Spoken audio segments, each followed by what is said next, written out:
공교육 전문가와 함께하는 교육정보 격차 해소 프로젝트 입시의 정석 시간입니다. 2026학년도 입시를 치른 학생들이 하나, 둘 졸업하면서 이제는 예비 고3들의 시간이 본격적으로 시작됐습니다.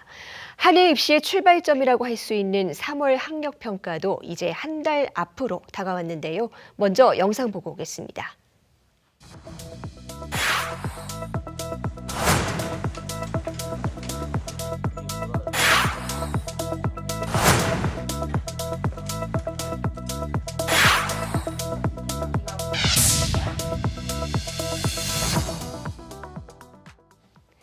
네, 서울 한영고등학교 정슬기 선생님과 함께 이 3월 학력평가 준비 방법과 선택 과목 결정 기준까지 자세히 짚어보겠습니다. 선생님 어서 오세요. 안녕하세요. 네, 고3 올라가서 치르게 되는 이 첫 학력평가 도 굉장히 중요한 출발점인데요. 먼저 이 시험이 어떤 의미가 있는지부터 짚어볼까요? 네, 고등학교 3학년 3월 학력평가는 고3이 되어 처음 치르는 전국 단위 시험이라는 점에서 의미가 큽니다. 전국에서 자신의 위치를 확인할 수 있고 2학년을 마친 뒤 겨울방학 동안의 학습을 바탕으로 수능 시험에 어느 정도 적응했는지를 점검하는 시험입니다. 출제 범위를 보면 수학 선택 과목이나 시험을 실시하지 않은 과학, 탐구, 투 과목을 제외하면 대부분의 과목이 사실상 전 범위에서 출제됩니다.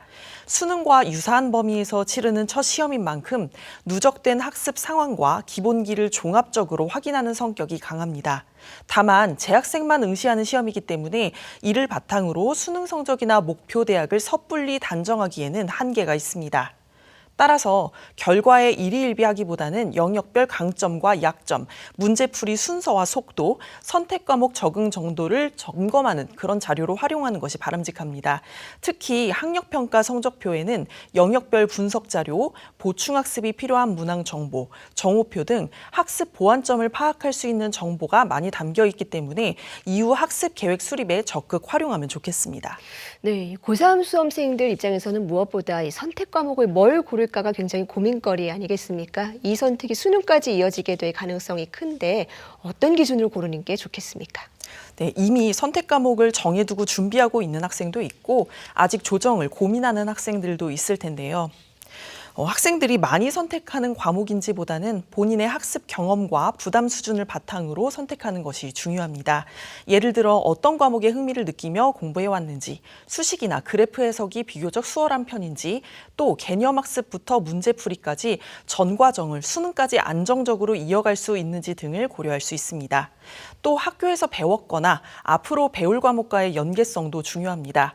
학교 수업과 연결된 과목을 선택하면 예습과 복습 효과를 높일 수 있고 시간 관리 측면에서 유리하지만 수업과 괴리가 큰 과목은 학습 부담이 크게 늘어날 수밖에 없습니다.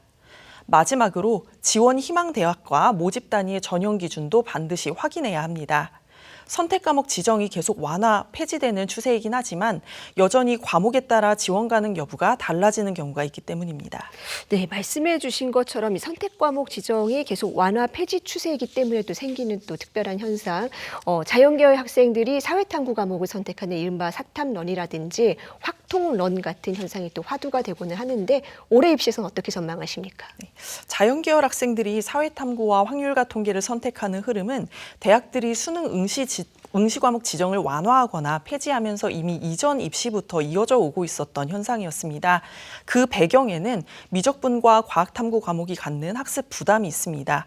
두 과목 모두 난도가 높고 학습량도 많다 보니 여러 영역을 동시에 공부해야 하는 학생들 입장에서는 부담이 좀 덜하다고 느껴지는 과목으로 이동한 경우가 늘어난 것입니다. 수학의 경우에는 최근 선택 과목 간 점수 격차가 이전보다 줄어들면서 선택 과목에 따른 불리함에 대한 인식도 다소 완화되었습니다. 과학탐구는 응시 인원이 크게 줄어든 상황인데 일부 대학과 의학학 계열을 목표로 하는 최상위권 학생들이 과학탐구 선택을 유지하면서 성적을 안정적으로 확보하기가 더 어려워졌다는 인식도 영향을 미쳤습니다. 이런 변화는 과목 선택이 단순한 유불리 문제가 아니라 학습 부담, 시간 배분, 준비 전략까지 함께 고민해야 하는 문제라는 점을 보여줍니다. 따라서 흐름에 휩쓸려 선택을 하기보다는 자신의 과목별 준비도와 학습 지속성, 그리고 지원 희망 대학의 전형 기준을 함께 판단하는 것이 중요합니다. 네, 이게 뭐 절대적인 시험은 아니기는 하지만 첫 출발 잘하면 참 좋죠. 앞으로 남은 한 달 동안 어떤 부분을 집중적으로 준비하면 좋습니까? 네, 3월 학력평가까지 남은 한 달은 준비 방향을 정리하고 점검하는 시기입니다. 아직 선택 과목을 확정하지 못했다면 이번 시험을 기점으로 과목을 결정하는 것도 필요합니다. 또 2학년 과정에서 학교 진도가 이미 끝난 공통 과목이나 선택 과목이 있다면 학기 중에는 따로 시간을 내서 공부해야 하므로 남은 기간 동안 해당 과목의 완성도와 취약한 부분을 점검해 두는 것이 좋습니다.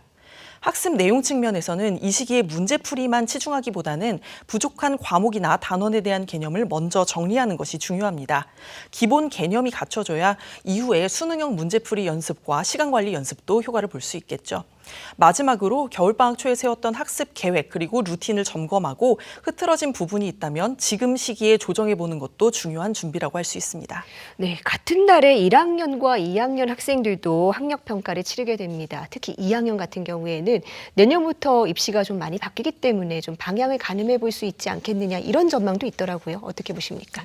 2학년 학생들에게 3월 학력평가는 당장 수능 대비를 위한 시험이라기보다는 1학년 공통과목 중심의 범위를 통해서 지금까지 배운 내용이 어느 정도 자리를 잡았는지를 객관적으로 확인하는 기회입니다. 이 시기에는 시험 준비와 함께 겨울방학 동안 세웠던 학습 계획, 생활 루틴이 잘 유지되고 있는지 그리고 필요한 부분은 보완할 필요가 있는지 이런 것들을 확인하는 것이 중요합니다. 또한 3월 학력평가 결과는 이후 수시와 정시를 포함한 입시 전략을 고민할 때 참고 자료로 활용할 수 있고요. 통합사회나 통합과학처럼 수능 출제 범위에 해당하면서 2학년 이후에 선택 과목 내용과도 연결되는 경우에는 앞으로의 학습 계획을 세우는 데에도 도움이 됩니다.